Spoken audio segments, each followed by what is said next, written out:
Folks, welcome back to So Bad It's Good, presented by Betches Media. I had the opportunity to speak to one of my favorite people that I discovered on YouTube a long time ago. And I think maybe, I don't know how long it's been since I've had her on, because time means nothing anymore since I just sit in front of a computer all day long. And I think maybe she feels the same way, but who knows? She covers true crime, and she covers it in such this amazing way where she really narrates this story. And I was thinking when I watch her, I was like, oh my God, she's got to have a TV show. And then I was like, she does have a TV show. Like the views on her YouTube videos are higher ratings than true crime channels a lot of the times. I mean, she's really a trusted source in walking you through some of the most grim cases, but also gives the victim their voices, which I truly, truly appreciate. So on YouTube, she is 10 to life, but she also has a podcast called SERIALously.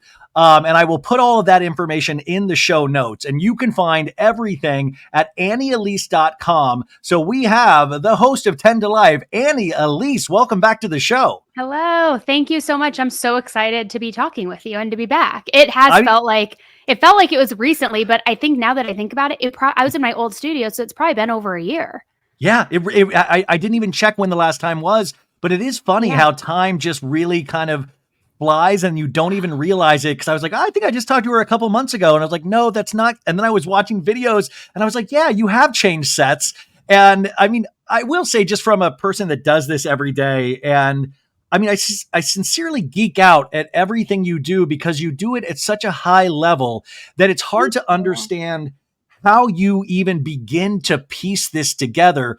Because the production, the editing, the music, and also just as somebody that does this, you are so good at brand endorsing. And I know that's not sexy to talk about, but I was watching the beginning of your video and I was like, I didn't even realize we were in a commercial, because you were talking about the drink that you guys made together. I forgot what was the brand. The sleep tea. Yeah, the sleep tea. It took me a second to realize I was even like, it was like a commercial thing. I thought this was part of the case that you were covering. And I was like, wait, what? Sleep tea? But it really is. How do you even get to this point where could you explain your working process? Because I just even imagine the putting together of all the information, and you're releasing it such a so often. How do you keep this quality at this level?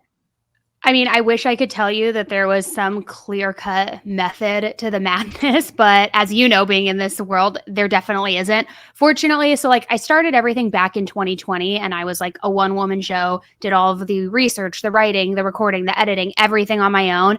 Over the last couple of years, we've been fortunate enough to expand our team. And what's so cool about it is we've actually been able to grow a lot of our team from within the community. So it's people who used to listen to the podcast, watch the YouTube. So they started as fans of the show, and now they're a part of the team, and they're helping with the research. They're helping with some of the editing. And so I can't take credit for all of it. Definitely not. I have a great team that helps me, but I treat it like a 9 to 5. I come into my studio every day, Monday through Friday. I'm working 50 plus hour weeks, recording usually 3 cases a day on average. Because when I quit my job and decided to pursue this full time, I made a promise to myself, just being like, I'm going to treat it like a career, like a full-time job. And so because of that, we are able to release content usually we release about 5 new episodes per week, depending on which platform. Yeah, I mean, it's why. And then how does the podcast differentiate from the YouTube channel? And the podcast is called SERIALously. So go check that out. She's not just on YouTube. How does that differentiate? Thanks. So I don't know if you're familiar with YouTube, but they have a lot of guidelines. Like, you cannot say even legal terms. You can't say child abuse. You can't say pedophile. You can't say these legal terms that are out there. And so the reason I created the podcast a little over a year ago was because I wanted to be able to actually have the freedom to say what the truth is in these cases, because I feel like in order to honor the victim and keep their voice alive, you can't dilute what their experience was. You can't dilute what they went through or what the perpetrator did to them. So on SERIALously, we're able to just speak about it more candidly, have more of a conversation about it, kind of call things out, the red flags we see, what looks suspicious, talk through it in just more of a candid way. And YouTube, it's just a little bit stricter, polished, kind of, buttoned up. Yeah, I got like dinged the other day for saying like foul language about Tom Sandoval on YouTube. And I was like, how? I was like, oh my God. Well, I mean, I know. also, I want to say that you are a Bravo fan, and I know your sister Huge. is as well. And I wanted to talk a little bit about Bravo and Love Island, which is kind of true crime in a sense. And then we can get to some of the cases that I think a lot of people are wondering about because you are such a genius at covering all of this. But I wanted to get your take on like, I mean, do you decompress by watching? Like we were just talking about Love Island USA before we came on. Is that your decompressing? I mean, I know you have a family you can decompress with, but is that No, your no, chance no. to Don't get get away? it twisted. That is the way I decompress. Yeah, I was trying to be Literally. nice to your family. No, that is what it's ordering DoorDash or Postmates and getting in front of the TV and watching Bravo or Love Island. So much so that when Vanderpump was airing last season, I downloaded Sling because I realized since I'm on the West Coast as a hack, you can watch East Coast time on Sling. So Yeah. I was like, oh, I don't want to wait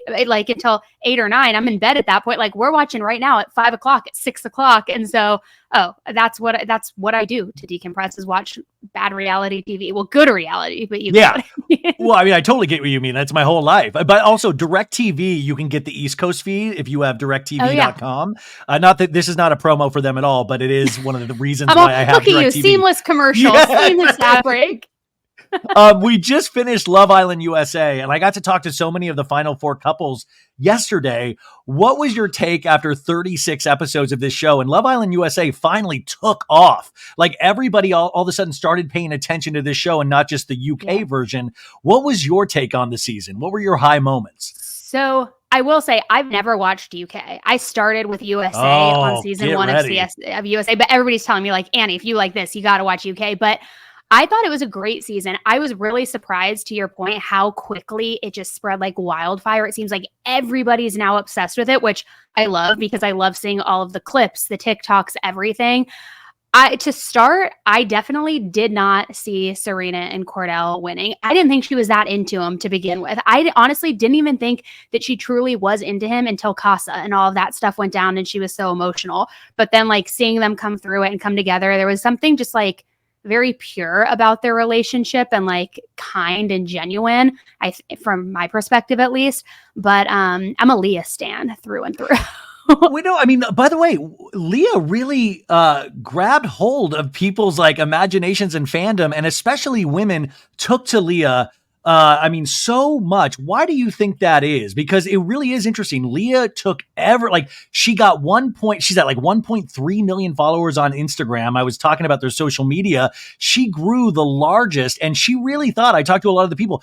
Miguel says Leah was thinking that people hated her. Like she had no concept that she was as popular as she was. Oh, I know. I could only imagine what that was probably like coming for her, like leaving the villa and seeing all of her socials blowing up, all of these like clips and everything. But I don't know. I feel like for me, at least, the reason she resonated with me is she lives in Southern California. I live in Southern California. But like there was something that just I feel like was kind of authentic in her voice. Like she called it like it was. She didn't have the most tact at all points, especially with some of the Rob stuff. But like she was authentic to herself and she expressed how she felt about things and kept it real and kind of in an unapologetic way. So I feel like there was something endearing about that, especially with her like little one-liners and things like that. It was like you couldn't help but just laugh and kind of see a little bit of yourself in her almost. It was just, she was real. And I think that sometimes is really rare to find on reality TV. Exactly. Those are my favorite types of housewives or reality show characters, are the people that cannot help but be themselves. Like, you know, I think I was talking about OC the other day, and I think Tamra, she's a legend housewife, but she's very manufactured in the sense that she knows how to play the game. She knows how to play the game. She's a necessary character because she starts a lot of things and she's able to like really get things moving. But then you have somebody like Shannon Bedore that can't help but be herself.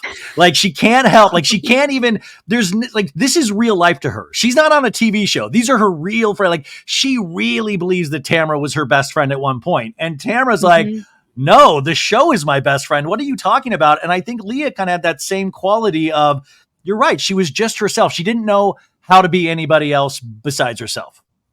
Yeah, I think a lot of the people, not only on Love Island, but to your point in OC, it's almost as though they now are self-producing. I remember when Emily and Gina first started on OC, they were two of my favorites right out of the gate because I was like, oh, they're authentic, they're funny. That like Emily would say little one-liners, but even just a few episodes in on this season now, I'm like, she's definitely more self-produced now. Like it doesn't feel as authentic or genuine. And I saw that a little bit with some of the Casa girls on Love Island as well. It just felt like they were trying to portray this certain image or say the right thing or do it. And it just didn't land for me. And I felt like Leah was always like keeping it real, kept it 100 all the time.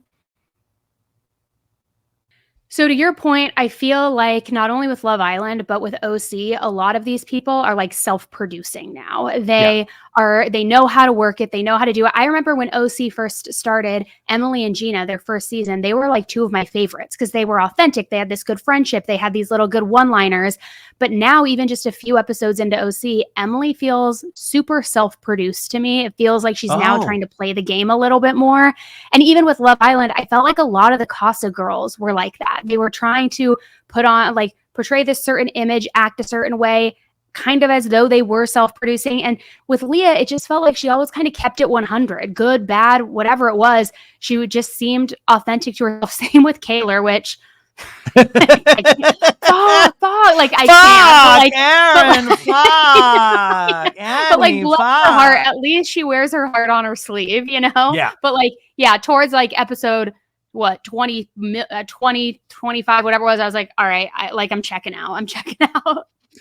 Well, I mean, it is interesting too. And what I love about reality television is that you never know what the audience is going to fully grab hold of. So I loved the thought of Leah not realizing that she was popular and that she thought potentially people hated her. And then it turns out she had so much love. And I always have this concept of, you know, these girls, like when they gang up on somebody, like, or even like everybody's coming potentially for Shannon right now, is that these other ladies think they're winning the scene because they're like, oh my God, everybody's agreeing with me. We're all kind of coming down on Shannon. But then the audience grabs a hold of that and we feel a whole certain way. So you can lose the scene, but win the show, if that makes sense.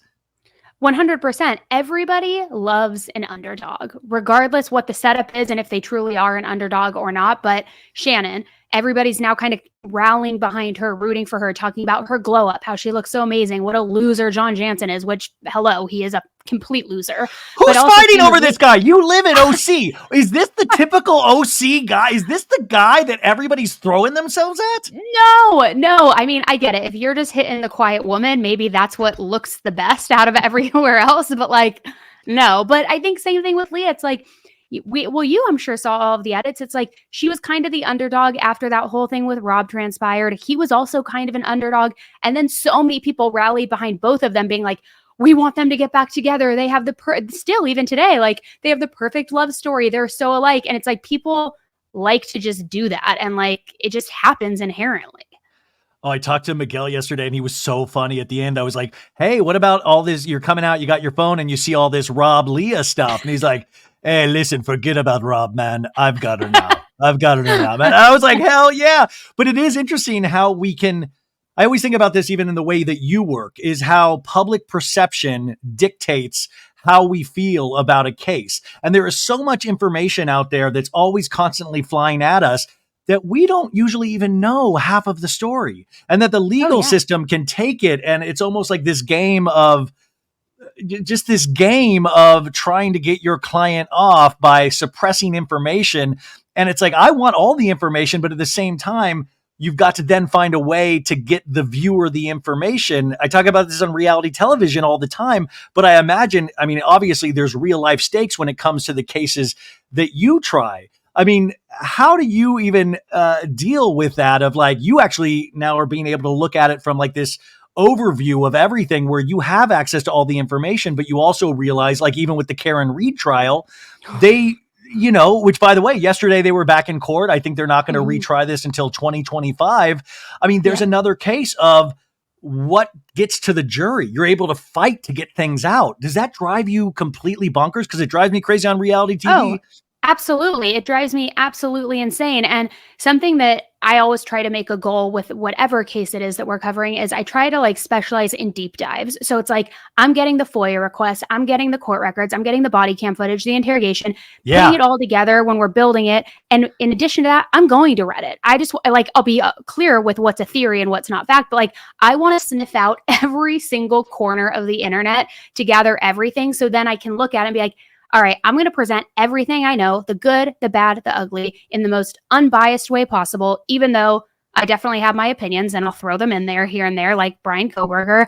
But it's just interesting because you see in so many of these cases that they do suppress information. They do hide it. Karen Read is a perfect example. It's like once people started talking about that and the public started talking about it, there was so much uncovered that never would have been entered into that trial and that nobody would know about. She would not, I guarantee, had people not been talking about it, she would not have had as many supporters as she did out of the courtroom and in front with the signs, with everything like that. But it's great because it's like you're raising awareness and you're calling things out and speaking the truth, which, let's be honest, a lot of mainstream media news outlets don't do anymore. They filter it all out and they don't give you the full story. So it's important, I think, to look at everything as a whole and then make your decisions from there. Yeah, I mean, that's why it's important for voices like yours to be out there. And I mean, I'm doing the same with reality television. So I'm just as important. I'm just as important in these really fake life occurrences. It is a crime. What Sandoval did to Ariana, that is a crime. Annie, that's what I was just going to say was that there was a couple of times that I thought about you like immediately. There was one time last year when he did the New York Times article where he said, he was like, it's like OJ Simpson or Scott Peterson, dude. Like I was like, oh my God, you must have had a field day with that he really keeps bringing it back to these true crime cases where I was like, dude, stop telling on yourself. Like, I mean, Tom Sandoval was like a Dateline episode potentially waiting to happen. 100%. And it's like, how big of a narcissist do you have to be to compare yourself to these, like, whether they're good people or bad people, but like these mega huge people that have had some influence in the world and socially and culturally, like to be like, didn't he compare himself to George Floyd as well? I'm like, you are out of your freaking mind. But it just goes to show that's what he thinks about himself. He puts himself on that pedestal. And I truly believe that he is a narcissist through and through. Yeah, I mean, even though he'll, like a classic narcissist, will tell you that he's not. But the funny thing is, the thing is, he gives you so much content. Like, I want to stop talking about him, but then he'll continually do something. Every time you start to forget or you give him a little goodwill, he'll do something like last week with like the suing Ariana, and then the next day saying, "Oh, what's up, dude? I totally, my lawyer directed me to do that. It's not happening anymore." It's like, at this point, wouldn't you make sure that you are dotting your I's, crossing your T's, all of that stuff, and every time, like, because so many people try to help him, he just completely, well, think about it like Brian Koberger. I hate to, Tom, I'm sorry to compare you to Brian Koberger, but here's a guy that we have not heard from at all, right? We have not heard from, he has not made public statements. I just finished reading a book about the Idaho, the When Night Falls or something, or when. Don't tell me it was the one written by Howard Blum. It was the one. It was very. There was a lot of inaccuracies in that. A lot. Yeah, it was very interesting because he even said he wanted to write it like in cold blood. I was like, dude, that's a big leap. But Brian Koberger hasn't made any real big statements. We don't have interviews, and in a sense, it's really helped Brian Koberger. And I'm not. I think. I can say it because I'm not a professional. I think Brian Koberger 100% did it. I think I 100% did it. But Tom Sandoval, he hurts himself every time he tries to defend himself because he will say something stupid every time. He will remind you that he's guilty. And I just think, like, at some point, nobody's advising him to keep your mouth shut. Yep. It's like there's an art in just shutting up. Honestly. So it's like he's digging himself into this own hole because he's like, after the lawsuit and all of that, and then he's like, I didn't read it and I fired the guy from my team. He's no longer there. Well, like, you're a grown-ass man. You're over 40 years old. Why aren't you reading a legal document before it's filed if it affects your life? And then to just say and admit how stupid you are because you didn't read it and how now you think it somehow has rectified the issue because you've removed that guy from your team. No, it just illustrates how irresponsible you are and what a complete total douchebag you are. It's crazy to me. Yeah, I mean, he just keeps giving us so much to work with where it boggles the mind. And especially because we both know lawyers aren't cheap. The amount of money that he's having to spend, and that's why, I've ranted on Blue in the face of like poor Ariana having to spend her hard-earned Love Island money on lawyers has to be a real kick in the nuts every week to see those bills because those are real. They don't give you like good Oh discounts yeah. because they like you, you know? No, lawyer fees are astronomical. It is unbelievable, which I get. That's why Shannon Bedore is so pissed off too at Alexis because of all the legal stuff, not only the settlement, but all of the fees that she also had to pay along the way.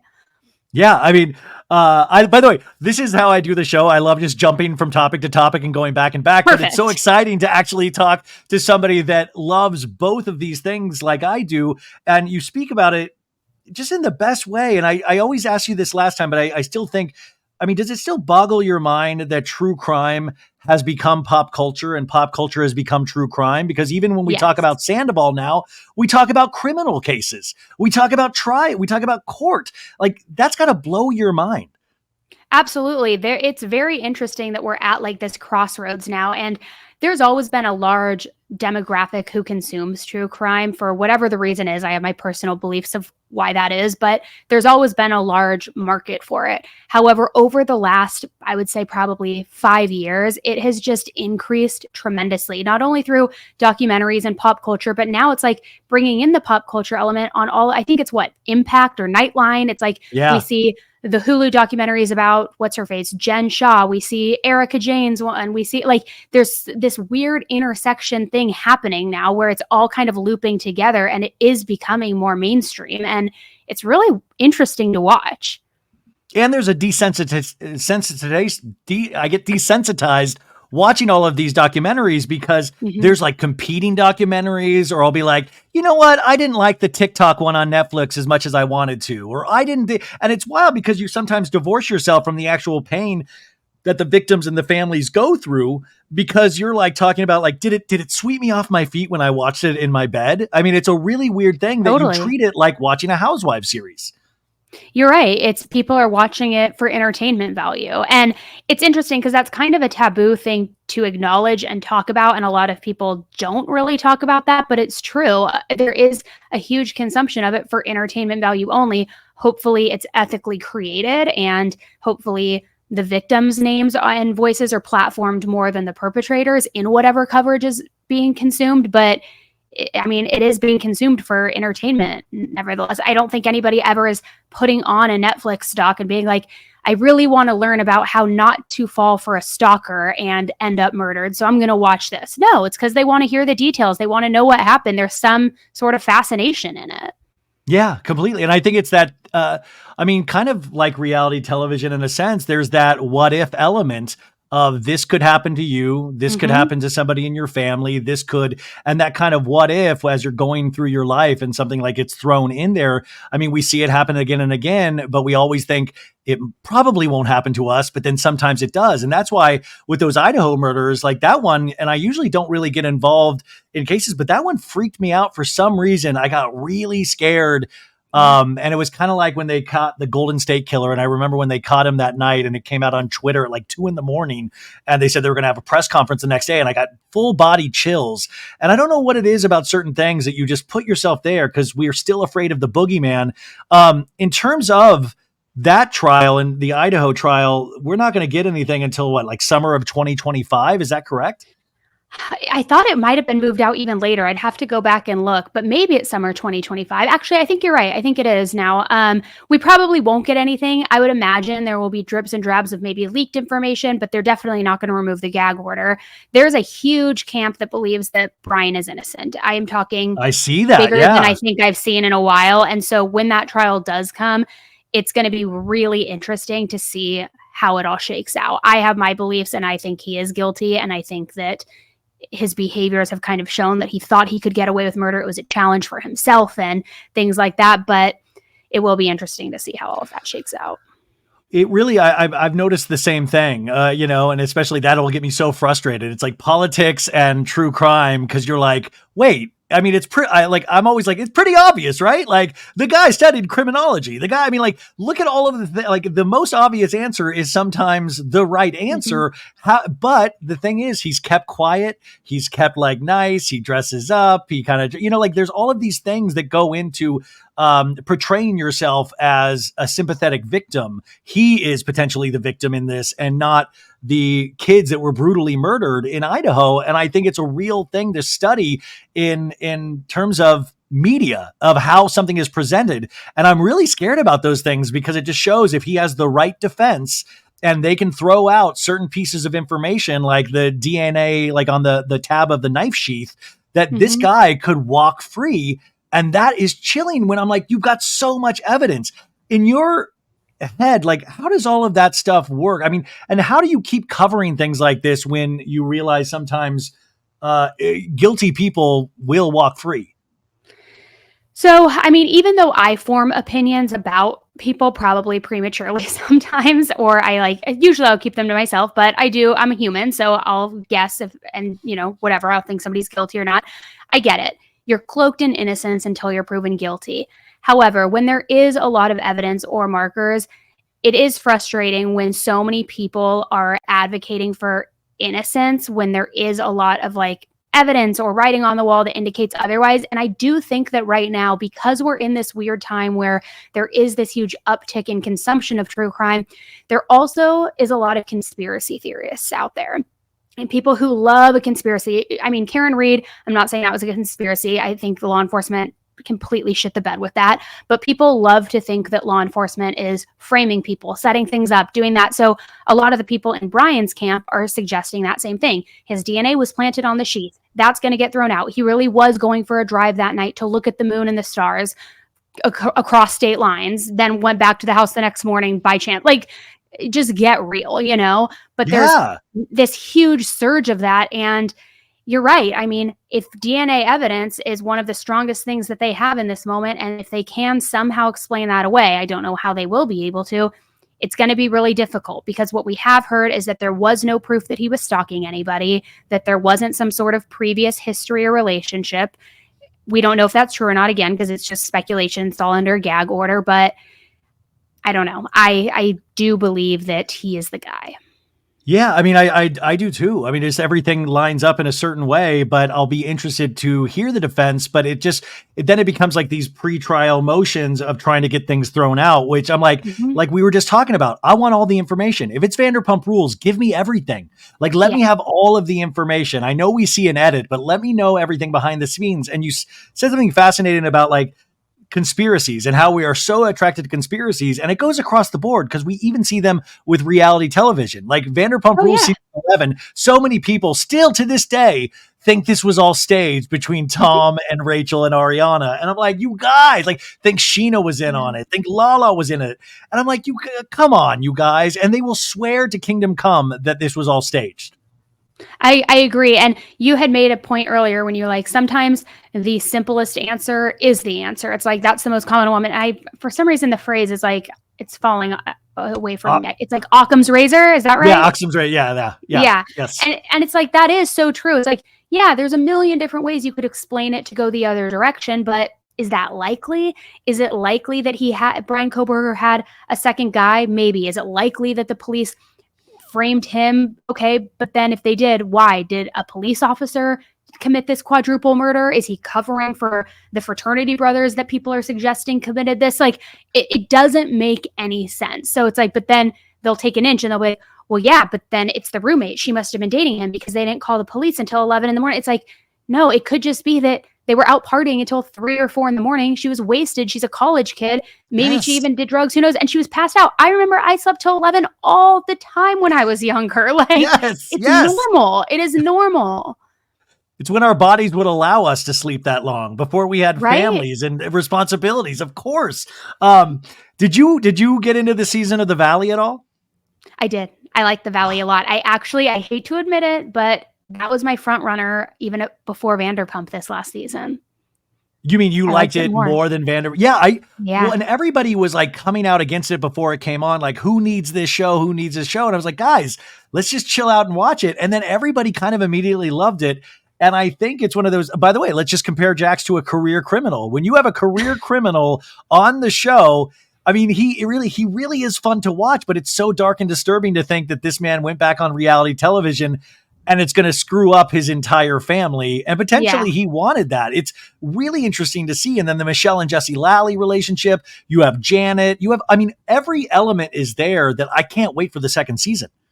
I know it's going to be great. And you're totally right. It's like Jax decided to go back on TV and like, unfortunately screwed up once again and screwed up his life with that. And I think my personal opinion of him, and I don't know him, I've never met him. It just seems like he is like thirsty for attention all the time. He wants to be in the limelight. He wants the, admiration, everybody talking about him. And so he's trying to move that way to where it's like good, bad, or indifferent. He just wants people talking. And unfortunately, to what end? What are you willing to sacrifice to have attention and have some sort of version of celebrity? I mean, that's the dark thing to think about it in terms of like celebrity going away, like it did a little bit for Jax after he was let go from Vanderpump Rules. And then the lengths that you will go to get that back in there. And Scandival, if Scandival didn't happen, we wouldn't see The Valley, because that finally gave the push for a show that they had been trying to sell for years. And now he's back on. And it's like Scandival, like, created this Hydra monster where all of the people have come out to play. And I think it's really dark because you realize the older you get, yeah, you settle down and have families, but you're still the same exact person that you were in 2013 when Vanderpump Rules started. Oh yeah, your core makeup is the exact same. And I would imagine that the attention he gets, the deals he gets, the perks of everything that comes with it, it's like that's a drug. You want it. You want your next fix. And he went for so many years without it, trying to reestablish that through his podcast, whatever it was, getting little drips and drabs. And then The Valley starts, he gets flooded with that again, and it just consumes him. And he's right back into like the full throes of all of that. And I have this theory that he will proclaim his love for his family over and over again, but that secretly he likes that this was the fulcrum that potentially could get him out of his relationship with Brittany, because I think at the end of the day, he wants to be around with other women. I think that, that's Jax Taylor. And like, I just think it's interesting that I think this is potentially, motivation, or like we have motive, we have all of the things like, in criminal stories, this is what it is. What are as somebody that watches all of these shows, what are the elements of these shows that you're sick of, that you're like, oh, I can't take another scene like this? So, cheesy dates on the beach where it's like some manufactured date between two people, whether it's like Love Island, Vanderpump, OC. Like, I just cringe every time they're like, we're going to go on a romantic date. And it's like, what is it? The picnic company that sets it up on the beach. And like all of these, like, just like cheesy moments where it's like, that this isn't real life and this is all staged. We got to turn the tables now. Like, we got to stop that and like actually start breaking the fourth wall a little bit, show things how they really are, because that's what people are interested in. And I think that's why so many of these reality shows are becoming boring, because so many people are going to the podcast, or they're going to the Instagram lives, the Amazon lives, watching things to know what's going on in real time. So then they don't care about the show, which it's like, if the reality show producers can catch on to that and start to like bring some of that in, integrate it a little bit, it's going to rebuild and reestablish reality TV as something completely different. And that's what people want. It's like old reality TV, it wasn't enough. Now they want real reality. Break down the fourth wall. Annie, you nailed it. I was just talking today about Love Island USA, where something really great that they did was that they would shoot the Monday episode, immediately have a team of editors like already editing together their Monday breakfast, and they would air Tuesday night. So there was no time to let air out of the bag in terms of like people making their podcasts, or, hey, I know what happens 6 months later. Like with all the Bravo shows, we already know the sequel to everything that we see because we've already lived it in real time and so much time has passed. They need to find a way for every week for, to keep people involved. They need to have like a quicker turnaround time. And I know that might make story suffer, but I think story, by the way, will take anything as story, as long as we feel like we are getting something current and not something that has already been talked to death before we see it. Absolutely. I think that is one of the reasons why people love Love Island so much. I don't think it's necessarily the premise of the show. Sure, that's great, but like the cheesy challenges, things like that, I don't think anybody actually enjoys what like lives for those. It's the fact that it's happening in real time. You can vote on it. It's interactive. There's 6 new episodes or whatever a week. It's something new. It's a different landscape that we've never seen before. That's why I think people are so interested. If they could somehow work that into other shows, I think that it would be not only more entertaining, but also I think you would mitigate a lot of risk, because I think back to when Scandoval broke, before the season even aired or mid-season or whenever it was, we already knew how it ended. We already knew what happened. So then you're rewatching because you're looking for Easter eggs, but doing that allows for speculation, allows for people to say, oh, they acted weird here, so they were in on it. It was a setup. Where it's like, if you're not doing that, if people aren't like trying to hindsight everything and you're doing it more authentically, you're going to mitigate so much of that conspiracy risk that is just now coming with all of the shows. And then also the people behind the scenes, like the producers and things, people like the audience, and you know this from even what you cover, is that the audience is so passionate. They're so involved emotionally. And sometimes the people working on it, this is their job. Like this is their job that they're trying to get home to their families. And it's not that they don't love it, but it's their job. So they're not in it like we're like watching it like it's a football game, and they're just trying to get an episode locked down. And I think that's where a lot of the conspiracy stuff happens, because it's like, guys, they're not trying to like screw with us. They're just trying to create this show that they've sold commercial advertising for. And it's not this true crime trial. They're putting out a TV show, but you know, it just speaks to your point. Also, that's brilliant about the dating thing. What they need to do is they need all these people to like come up with their own dates, period. Production can't help them. Like production even can't help the trips are lame now too. Like all of God. the trips are boring now. Like it's getting very stale. That's probably the best word to describe it, stale. I stopped watching The Bachelor, but it was like those dates were so ridiculous where it would be like, ladies and gentlemen, the Goo Goo Dolls. Like they would just be in the middle of the forest, and all of a sudden you would have to like watch this awkward dancing. And I was like, this isn't real at all. These people aren't putting these dates together. Yeah, no, I agree with you completely. It's becoming too manufactured. Back to the real true crime, not just Bravo true crime. In terms of your career, like I said, you do really have your own TV show. Like YouTube right now has so many eyes on it. My niece and nephew only watch YouTube. They don't know what cable really is. They don't care about cable. They care about YouTube and all of these other different formats. Do you have like, I think you were just like a talking head in a documentary, or you were a part of a documentary. I don't know if you're allowed to talk about that, but like, are a lot more things like that coming down the pipeline for you? Yeah, it's actually a really exciting time. We are definitely breaking out into the television circuit a little bit more.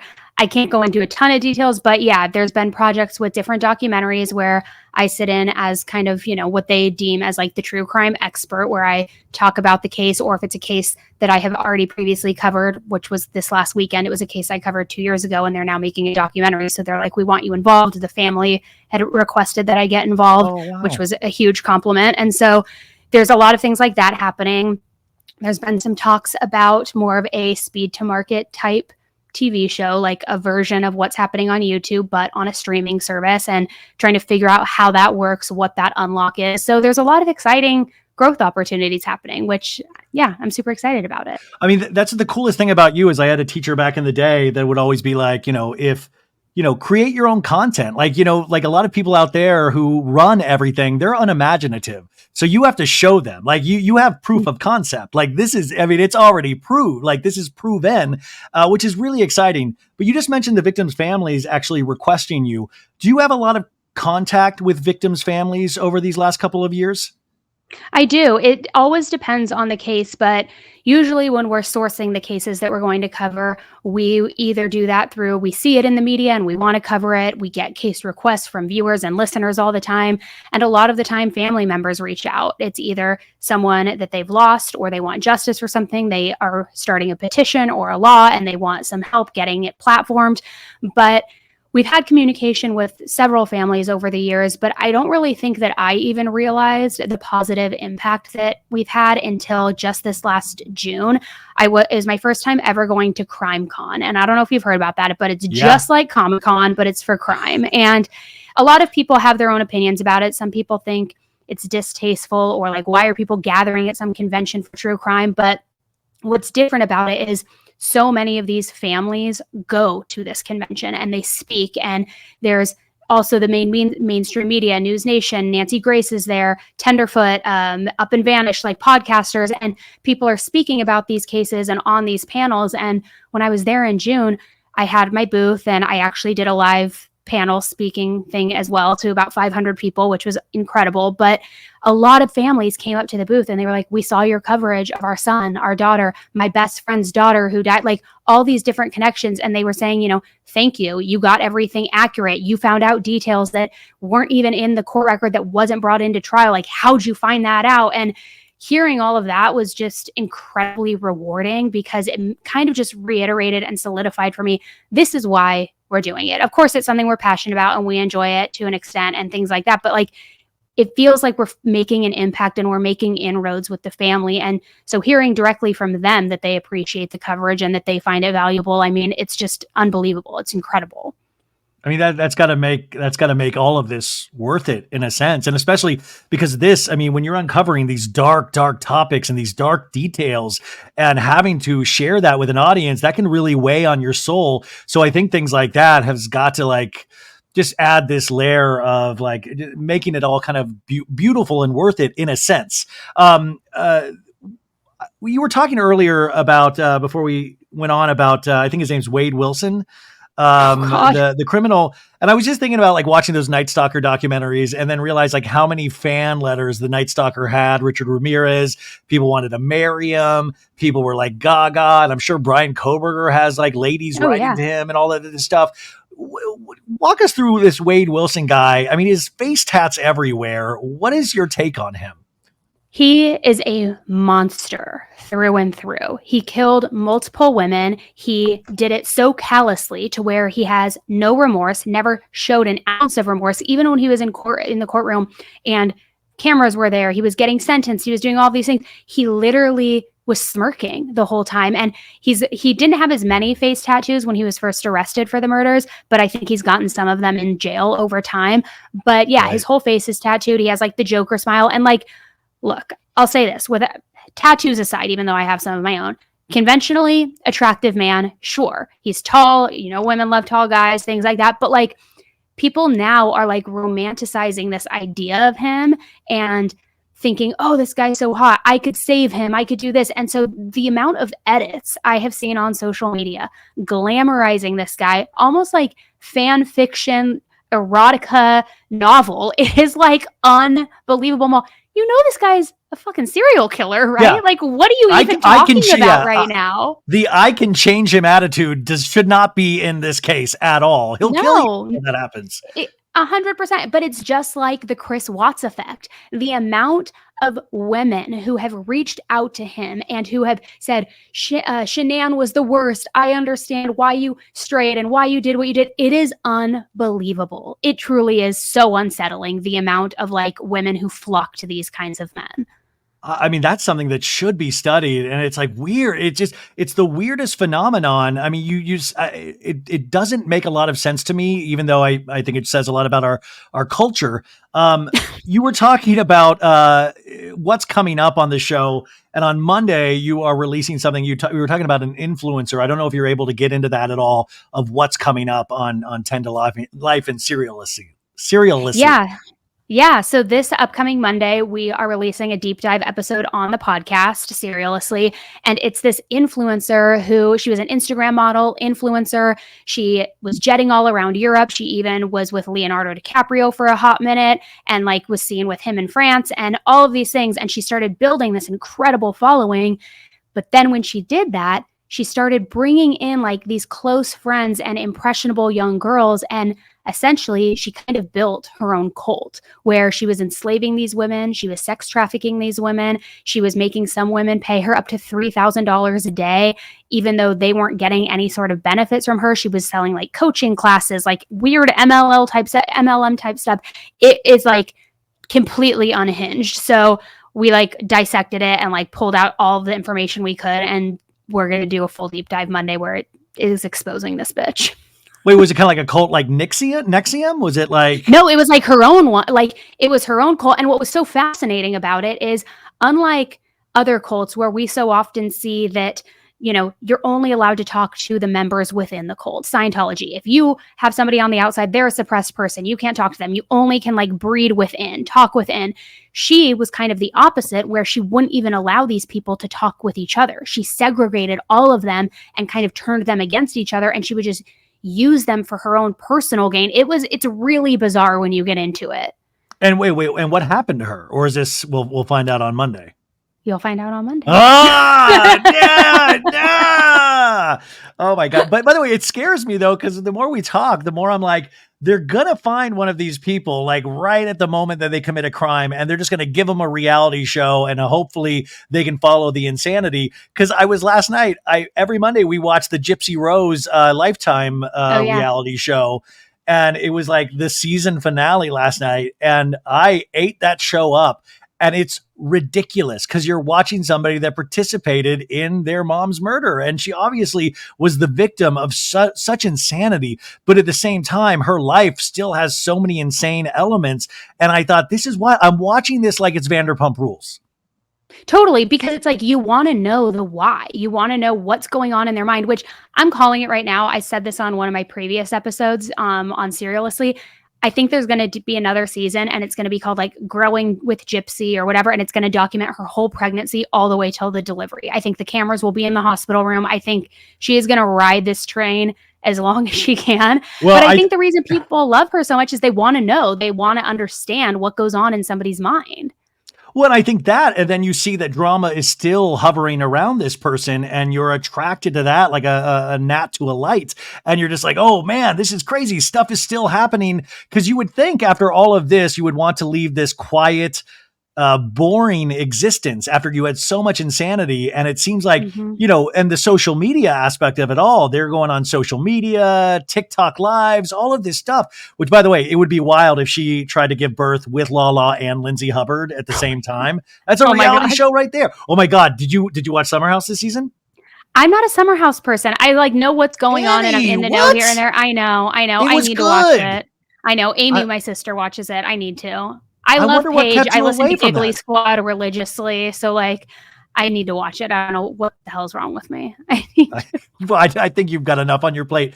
What other, like, how does it go in terms of choosing what you're going to start researching and things like that? Because this is a 24/7 news cycle sort of job. You were talking about having this team of people around you. Is there like a war room where every week you guys are pitching out stories and names, or how does that process work for you? Honestly, it's kind of a war room daily. We have like our business Slack account where every day, like we're in the office in the studio brainstorming ideas, but rapid fire, sending links, doing different things. I just sent one right before I jumped on here. I was like, we got to throw this in our headline highlights episode this week, because we do like a weekly episode on the podcast where it's everything breaking in week. So I was like, we got to add this in before we record it this week. And we kind of all just collaborate together. And then another big piece of it is, as I mentioned, requests from viewers, listeners, family members, things like that. And sometimes in-person requests or cases that we just really still want answers to. I say too, like, so back to CrimeCon, while I was there, I had the pleasure of meeting John Bonet's dad and the Petito family as well. And it took everything in me, Ryan, to not ask him like, so do you think your son had anything to do with it? Or do you think your wife wrote the ransom note? Like, I was like, I got to keep some tact. But like, when I am exposed to a lot of these families, not even as large scale as the Petitos or John Bonet's family, but it's almost like I want to revisit it with an open mind, a different lens, and kind of like go back in. Even recently, we went back into the Scott Peterson case, since the LA Innocence Project is like taking up his case and trying to say he's not guilty. So it's like there's a lot of older cases that I also like revisiting, just kind of be like, let's see if there is any new information. Even if not, like, let's come at it from a different angle. Let's look at it a different way and see if there's something else here. And so we do that as well sometimes too. That's what I was thinking about too, because I was like, I'm fascinated with music, and it sometimes you want to hear a cover song or a song that you've heard before by the artist that you love. And I was just like, oh my God, I would love to get I would love to get your voice on the O.J. Simpson trial or the O.J. Simpson. I would love to. I mean, and speaking of JonBenet, I mean, we live in a time that I think people forgot that like the Sun went on Dr. Phil at one point.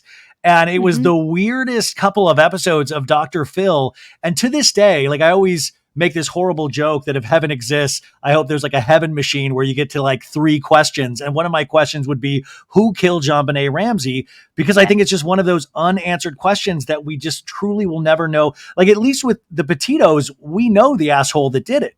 But with JonBenet, there are so many questions and it's this unsolved thing. But my God, would I love to get a rewind with you on that. Oh, I wish it's so interesting because that's one of those cases too where people are like, if you could go to dinner with anybody, dead or alive, who would it be? I'm like, JonBenet, and I'd ask her who killed her every time, you know? But it's what's so fascinating is I've never covered that case, not on YouTube and not on the podcast. So maybe I should, because I definitely have my own opinions about that case. I know people think it was like, whatever, the neighbor, the handyman, the stranger, this and that. I don't know. I have some thoughts.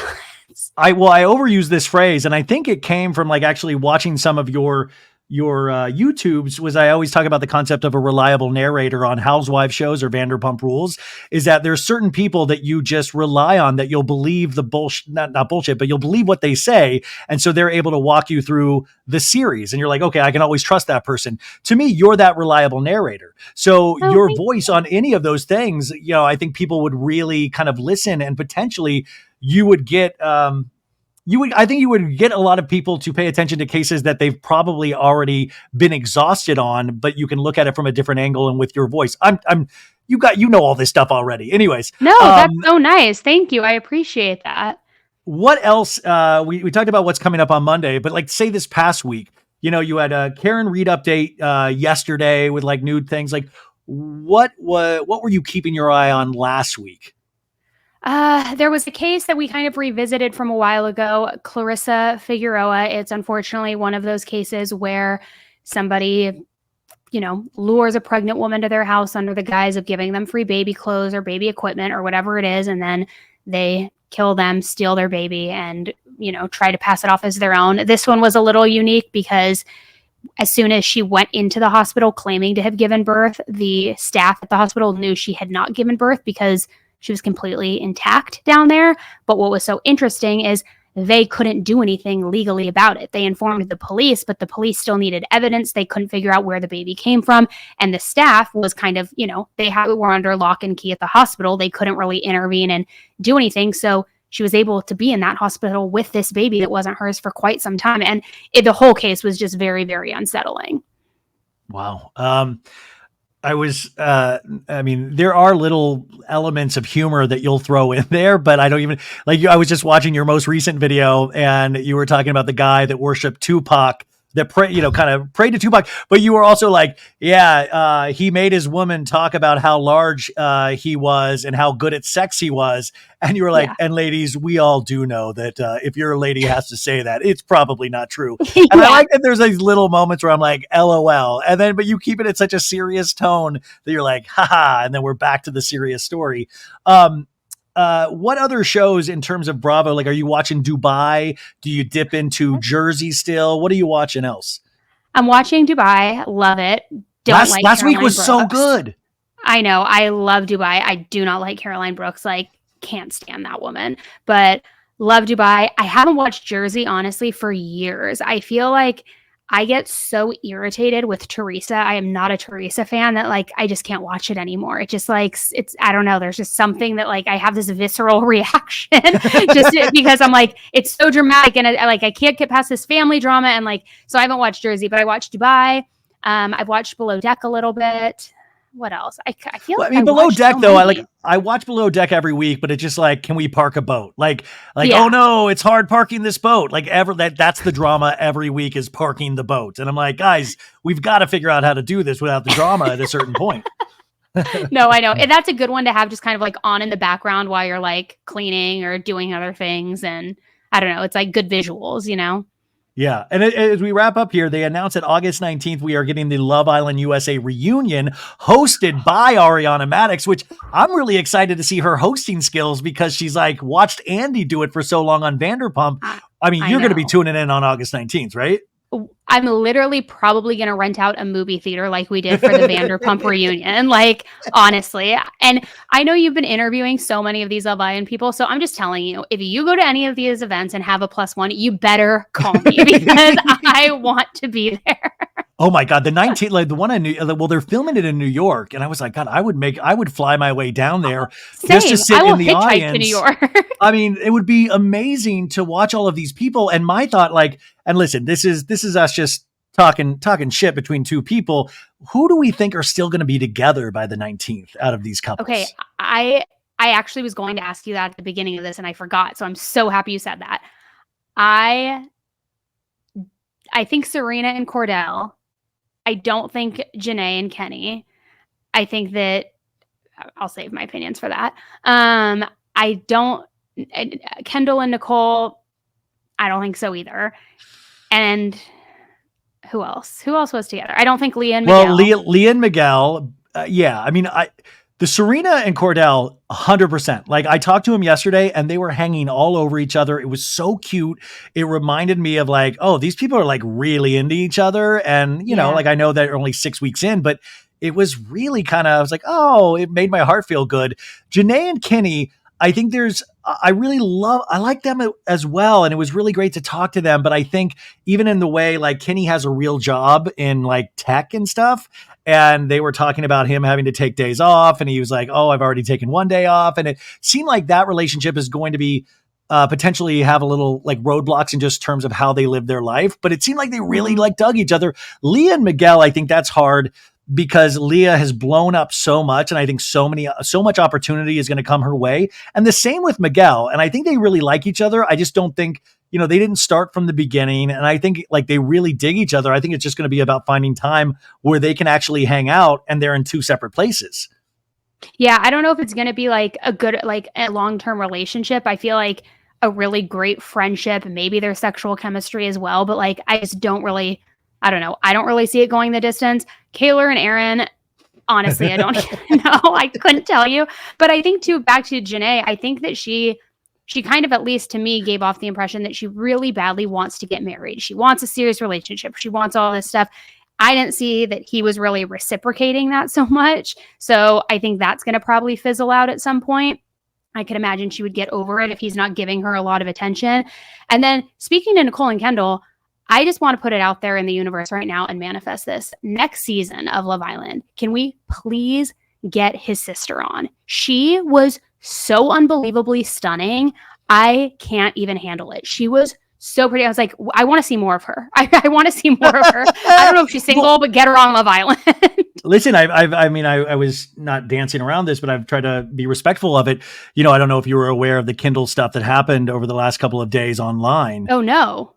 Oh yeah, he actually had a comment on his Instagram about it. There was, talk about revenge porn, because I had talked about that in terms of Tom and Rachel, was that somebody released a very explicit video of him, and it was really brutal, and and I was really upset. I mean, it was, to me, this was the class. This is revenge porn, and this is like what people lose their lives over. Like, you look at it, don't look up for the video, but look out, or I'll tell you after we end. But it was really, and you could tell when I talked to him yesterday, they were still dealing with this. And I felt really bad of like, you get all this attention, it's this positive thing, and then this comes out. And it kind of dampens that experience a little bit. And I just think, God, we're so weird as a society how we really want to take people down for very little. That's horrible. I had no idea. But I will just use that moment as a PSA. Guys, please stop sending nudes, stop taking nudes, stop filming, because you literally never know what somebody will do with that. And the things that I have now seen in the true crime world with AI, it's so unbelievable. Just don't do it. And like, I could talk for hours about even posting kids online now. It's like what people are doing with that content through AI and making videos and materials on like dark websites. It's unbelievable. It's just not worth it. It's not worth the risk at all. Well, that was my final question of just in terms of true crime. We talked about housewives, like, and things that we're tired of seeing, but like in terms of true crime, what are the new trends that you're seeing? Is that a new trend of like people using AI in really horrific ways?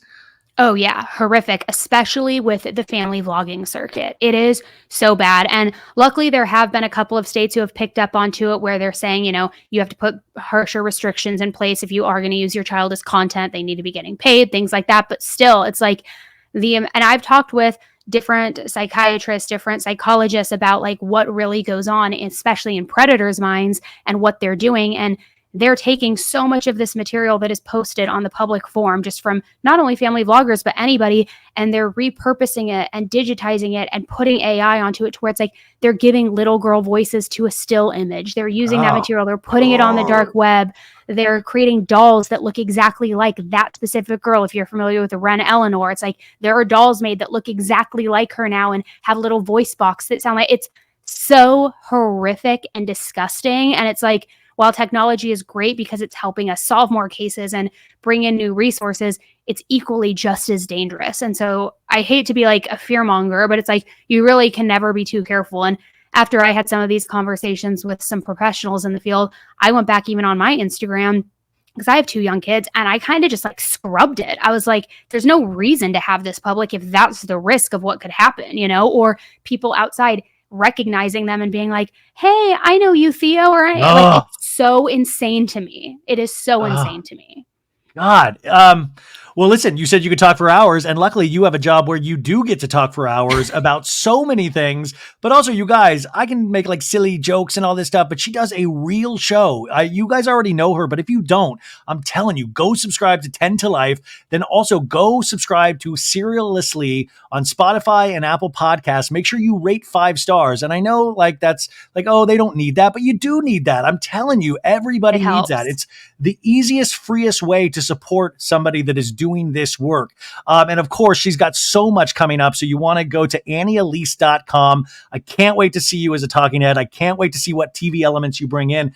And thank you. I hope to continue talking to you throughout my career because you're a breath of fresh air and I geek out on everything that you do. So thank you for taking the time because I know your time is precious. Oh my gosh, it's my pleasure. Seriously, thank you so much for having me. And we definitely need to do this more. And offline, I want to hear all about what's going on. Yeah. I'm going to tell you right now. Bye.